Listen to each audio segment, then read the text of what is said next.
Ikaze mu makuru avugwa muri Kongo. Imigwano yongeye kubura hagati ya M23 na ingabo za FARDC ndetse n'abambari bazo. Aho mu gitero cyo kuri uyu wa 25 z'ukwa mbere 2024 ingabo za Fdrl na FARDC zakubiswe inshuro na umutwe wa M23.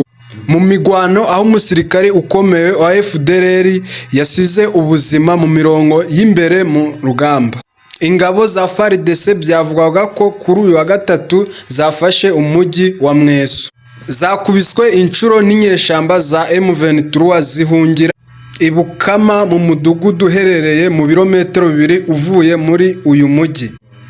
Muri teritwari ya Masisi ya Kivu y'Amajyepfo, aho amakuru agera ku kinyamakuru cyacu avuga ko umukoronere wa Fdrl witwa Kaceri yaguye muri iyi migwano. Amakuru atugeraho dukesha Radio Okapi yo muri Kongo aravuga ko ingabo za Kongo zarashe ibisasu ku nyeshamba zo muri uyu mujyi, aho umubare munini w'abaturage wari waheze mu bitaro bikuru no muri paruwasi ya Mwesso, aho bahungiye kuva mu gitondo. Imigwano yari imaze iminsi 3 muri kariya karere hagati y'inyeshyamba za M23 n'imitwe yitwaje intwaro yaho ifatanyije na FARDC. Kuri uyu wa mbere umuhungu w'imyaka 15 yarapfuye, abandi bagore 2 barakomereka bikabije nyuma y'igisasu FARDC yateye mu gace ko mu mujyi wa Mwesso.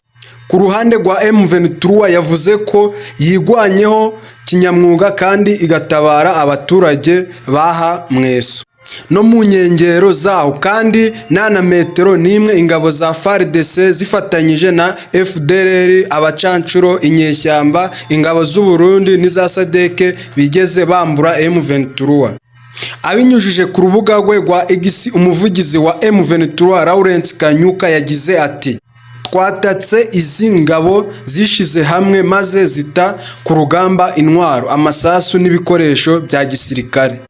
Yakomeje avuga ati M23 iraburira Tshisekedi Chilomba n'ingabo ze n'abafatanya bikorwa bazo aribo Wazalendo, SADC n'ingabo z'u Burundi bahagarike kwica abaturage n'abasivile, kandi ahamagarira umuryango mpuzamahanga kureka guceceka ku bwicanyi bukorerwa aha muri Kongo, bukorerwa abasivile. Ibi ni ibikorwa bikorwa n'ubutegetsi bwa Tshisekedi bufatanyije n'inzego zimwe na zimwe z'umuryango w'abibumbye.